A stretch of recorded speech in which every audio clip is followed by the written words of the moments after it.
నమస్తే, welcome to our channel. Jaganmohan Reddy గారు విజయవాడలోని జోజీ నగర్ వెళ్ళారు. అక్కడ ప్రభుత్వం ఏదో అక్రమంగా కొన్ని ఇళ్లను ధ్వంసం చేసింది, వాళ్ళ తరపున నేను పోరాడతాను, వాళ్ళకి న్యాయం జరిగే వరకు అంటున్నారు. ఇక్కడ గమనించాల్సిన విషయం ఏంటంటే దీనిపైన సిబిఐ ఎంక్వైరీ కూడా కావాలి, దీని వెనక పెద్దల పాత్ర కూడా ఉంది అంటమే కాకుండా ఇక అక్కడికి వెళ్తూ కూడా అదే పూల వర్షం, అదే నినాదాలు, అదే ఫ్లెక్సీలు, అదే బల ప్రదర్శన. మరి బాధితుల పరామర్శకి వెళ్ళడం కూడా మరి ఈ విధంగా చేయడాన్ని ఎలా చూడొచ్చు? అసలు జోజీనగర్లో ఏం జరిగింది? ఆ ఇళ్లను ప్రభుత్వం ఎందుకు కూల్చేయాల్సి వచ్చింది? అలాగే స్టే ఉండగానే కూల్చేసిందని కూడా ఆయన ఒక మాట అంటం జరిగింది. అసలు ఏంటి మొత్తం వివరాలు తెలుసుకుందాం. మనతో పాటు ఉన్నారు ప్రముఖ ఆర్థిక, రాజకీయ, సామాజిక విశ్లేషకులు అడుసుమల్లి శ్రీనివాస్ గారు. నమస్కారం సార్. నమస్కారం అండి. జగన్మోహన్ రెడ్డి గారు నిన్న అదే బల ప్రదర్శనతో వెళ్ళి మళ్ళీ అక్కడ బాధితులకు అండగా ఉంటానంటున్నారు.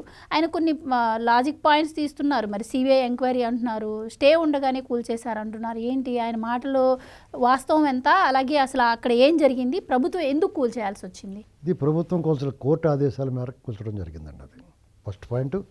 ప్రభుత్వానికి ఏమీ సంబంధం లేదు ఇందులో. కోర్టు ఆదేశాలను అమలు చేశారు అధికారులు అక్కడ, అంతే. ప్రభుత్వం విధానంగా తీసుకున్న నిర్ణయం కాదు అది. అక్కడ ఆ స్థలం వివాదంలో ఉంది. ఇప్పుడు అక్కడ ఆశ్రయం పొందిన వాళ్ళందరూ కూడా, ఇల్లు కట్టుకున్న వాళ్ళందరూ కూడా ఒకరి దగ్గర కొనుక్కున్నారు. వాడు అది ఆక్రమించిన స్థలం, అతనికి వేరే వాళ్ళకి వివాదం ఉంది, వేరే వాళ్ళు దాంట్లో డిగ్రీ పొందారు. కోర్టు ఎవిక్షన్ ఆర్డర్ ఇచ్చింది అక్కడి నుంచి ఖాళీ చేయమని. దాన్ని అమలు చేయాలి అధికారులు. ఇది లెక్క. అయితే కట్టిన ఇళ్ళు కూల్చడం ఎవరికన్నా బాధగానే ఉంటుంది. నిర్మించడం వేరు, కూల్చితే ఎవరికన్నా మనసు చివుక్కుమంటుంది. అది అక్రమమా సక్రమమా ఏదైనా సరే. ప్రభుత్వం ఈ విషయంలో వాళ్ళకి ఏదన్నా ఇల్లు, ఇప్పుడు జగన్మోహన్ రెడ్డి గారు కానీ లేకపోతే ఎవరైనా సరే అధికార పార్టీ వాళ్ళన్నా ఎవరన్నా కూటమి ప్రభుత్వంలో ఉన్న వాళ్ళైనా వాళ్ళకైనా సహాయం చేయడానికి చూడాలి. వాళ్ళకైనా సాయం చేయొచ్చు. జగన్మోహన్ రెడ్డి కూడా సాయం చేయొచ్చు.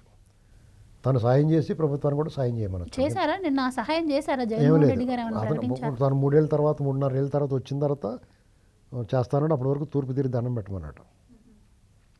ఈ లోపల సిబిఐకి ఇవ్వమంటాడు. సిబిఐ అంటే ఎంత లోకి అయిపోయిందంటే, అప్పుడు అతనికే సిబిఐ అంటే బాగా లోకి అయిపోయింది. ఎందుకంటే అతను వదిలేసింది కదా 13 ఏళ్ళ నుంచి. వాళ్ళ బాబాయ్ మర్డర్ కేసు కూడా పెద్ద పెట్టించుకోకుండా వదిలేశారు కదా, మీ ఇష్టం అండి తిరగండి అని. కాబట్టి అతను సిబిఐ లోకి అయిపోయింది. ఇక్కడ యాక్చువల్గా ఆ స్థల వివాదంలో ఎవడైతే తప్పు ఉన్నవాడు ఉన్నాడో అతను వెల్లంపల్లి శ్రీనివాసు మనిషి, వాళ్ళంతా ఒక టీము. మరి ఇల్లు కూల్చేసిన దానికి నువ్వు వచ్చావు, మరి 400 మందిని నువ్వు నిరాశ్రయాలు చేసావు నీ పార్టీ ఆఫీస్ కోసం. దానికి ఏ సిబిఐ ఎఫ్బిఐ అయితే పిలిపించాలా? ఇక్కడ కోర్టు స్టే ఉందనుకో, డెఫినెట్గా స్టే ఉండగా కూల్చేశారని వీళ్ళు మళ్ళీ కోర్టుకు వెళ్ళొచ్చు. కంటెంప్ట్ ఆఫ్ కోర్ట్ అని వెళ్ళొచ్చు. ఎవరైతే అధికారులు కూల్చారో వాళ్ళందరినీ ప్రాసిక్యూట్ చేయొచ్చు, బాధ్యులను చేయొచ్చు, నష్టపరిహారం వసూలు చేయొచ్చు. అవన్నీ వదిలేసి సిబిఐ అంటే వీళ్ళ అప్పుడు దాకా సిబిఐ దర్యాప్తు చేసి నీ సంగతి చూసాం కదా, సిబిఐ అంత బేగా దర్యాప్తు చేస్తుందో అంటే 13 ఏళ్ళ తర్వాత వాళ్ళు అప్పుడు దాకా ఎక్కడ ఉండాలి? వాళ్ళు మన అంతా నీ ప్యాలెస్లో ఉండమని, లేకపోతే తలకు గది అందరికీ ఉమ్మడిగా వంట పెట్టించి నువ్వు ఆ పంచాయతీ నేను చాలా మెచ్చుకుంటారు జనం. ఈ 40 ఏళ్లలో ఉన్న వాళ్ళు నిరాశ్రయులు అయిన వాళ్ళని తాడేపల్లి కొంపలో పెట్టి నువ్వు ఎలా ఉండలేదు కదా అక్కడ. ఉమ్మడిగా వంట పెట్టి ఉమ్మడి కుటుంబం కింద అందరికీ రోజు భోజనాలు గట్ట పెట్టించు ఉంటుంది కదా. పెద్ద ప్యాలెస్ కదా, 40 మంది బ్రహ్మాండంగా అకామిడేట్ అవుతారు అక్కడ. లేదా తలకు 10 లక్షలు నువ్వు దొబ్బేసింటో. కానీ ప్యాలెస్ పక్కన ఉన్న వాళ్ళని ఆయన చాలా ఖాళీ చేయించారు, తరివేసాడు అక్కడ. వాళ్ళు ఎప్పుడు దశాబ్దాల తరబడి ఉన్న వాళ్ళందరినీ ఇల్లు కట్టుకోవడం కోసం చుట్టుపక్కల ఎవరు స్లమ్ ఉండకూడదు అన్నట్టు తరిమేశారు. చాలా దారుణం అండి అది. వాళ్ళకి ఎవడే మాట్లాడలేకపోయాడు. ఏం చేస్తారో మా నోరు ఎప్పుడో నోరు మూసారు, ముఖమే కొట్టుకోరు, నోటి మీద కొట్టుకోరు మాట్లాడితే. ఇప్పుడు వీళ్ళు ఏమంటలేదు కదా, నోటికి వచ్చినట్టు మాట్లాడుతున్నారు వచ్చి. పాపమే ఏంటి, కోర్టు ఆదేశాలు ఇచ్చిన నిజంగా వాళ్ళు ఉన్నదే సక్రమం కాకపోయినా ఇల్లు కూల్చడం బాధ వచ్చేద్ది ఎవరికన్నా. కష్టపడి రూపాయి పోగొట్టి ఇల్లు కట్టుకుంటాడు ఎవడొకడు. ఇలాంటి మోసాలు బారిన పడకూడదు. ఎవరైనా సరే కొనుక్కున్నప్పుడు చాలా జాగ్రత్తగా చూసుకుని కొనుక్కోవాలి. లేదా తెలిసి కొనుక్కుంటే సిద్ధపడి కొనుక్కోవాలి. సర్లే అయితే అతుకూరు లేకపోతే కానీ అతుకూరు బొమ్మ బొరుసో ఏదో అవుద్దిలే అనుకొని కొనుక్కోవచ్చు. ఒకవేళ మనకేం నష్టం జరగలేదు అనుకోండి, వెళ్ళనుకోండి. నష్టం జరిగితే కూడా మనం ముందే తెలిసే కొన్నామండి, పోద్దని కొన్నాం అన్న లెక్క ఉంటుంది కొంతమందికి. తర్వాత ఏమైనా బాధ వస్తుంది. ఇప్పుడు నివాసం గూడు కదా, తినకపోయినా సొంత ఇంట్లో ఉంటాడు పడి. అది పోయేటప్పటికి ఇప్పుడు హైడ్రా విషయంలో కూడా అలాగే నలిగిపోయారు అంతా. ఇక్కడ 40 ఇళ్ళు ఎన్నో కూల్చేశారు ఇళ్ళు. వాళ్ళందరికీ బాధ వచ్చేది, నిరాశ్రయాలు అయిపోయారు కదా. నువ్వు ఇమీడియట్గా ఇప్పుడు ప్రభుత్వం కూడా ఆదుకోవాలి, వదిలేయకూడదు అలాగా. డెఫినెట్గా ఏదో చేస్తారు, వదిలేరు. ఈ ప్రభుత్వం అలా వదిలేదు. ఇక్కడ జగన్మోహన్ రెడ్డి ప్రభుత్వానికన్నా ముందుగా నీకు ఒక 5-6 కోట్లు ఉండవు నీ దగ్గర, ఇవ్వడానికి ఎంత డబ్బు దొబ్బేస్తావు నువ్వు. అందులోంచి ఒక 5-6 కోట్లు తీస్తే 0.00000000 100 జీరోలు 1 అంత కూడా ఉండదు. బుడమేరు పొంగినప్పుడు కూడా కోటి పరిహారం ప్రకటించి అది ఇప్పటి వరకు ఇవ్వలేదని. 5-6 కోట్లు పెద్ద సమస్య కాదు.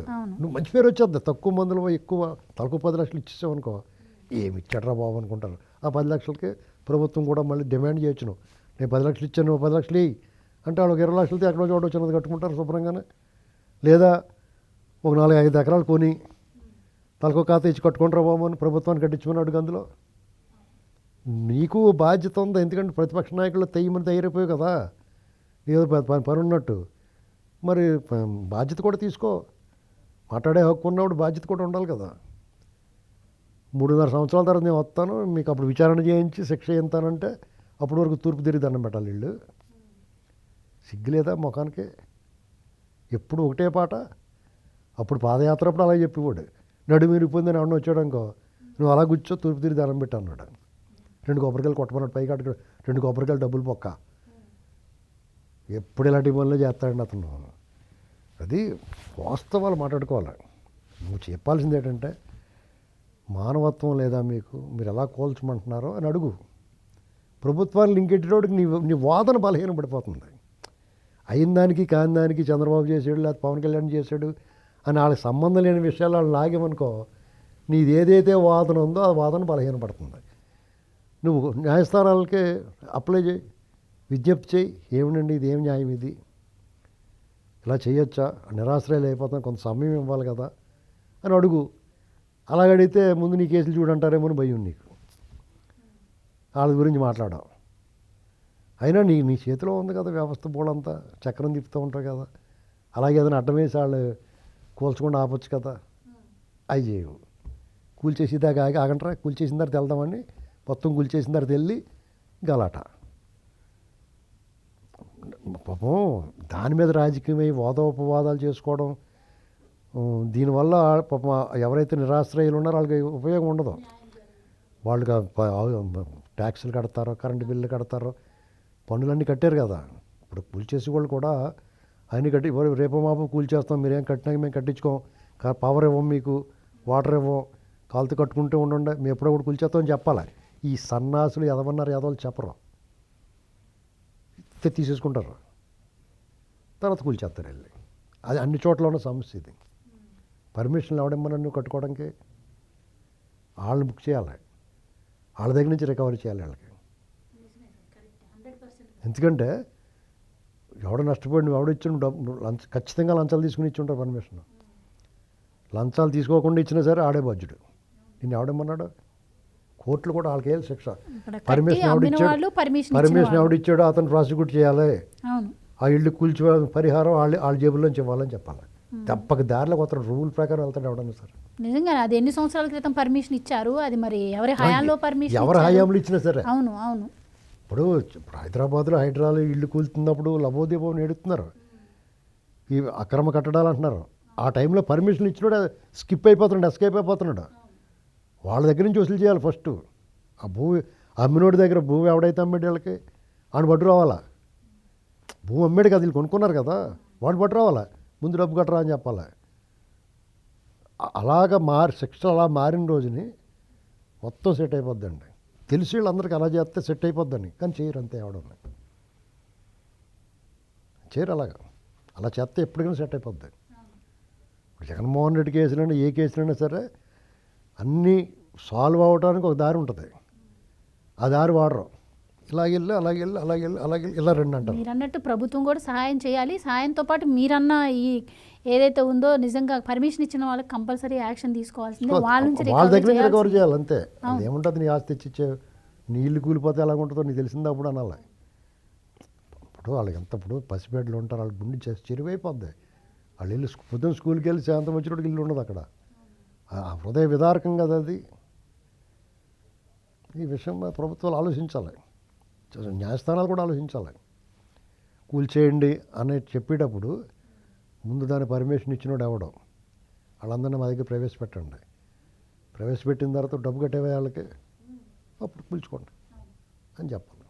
Right right sir, thank you so much అండి.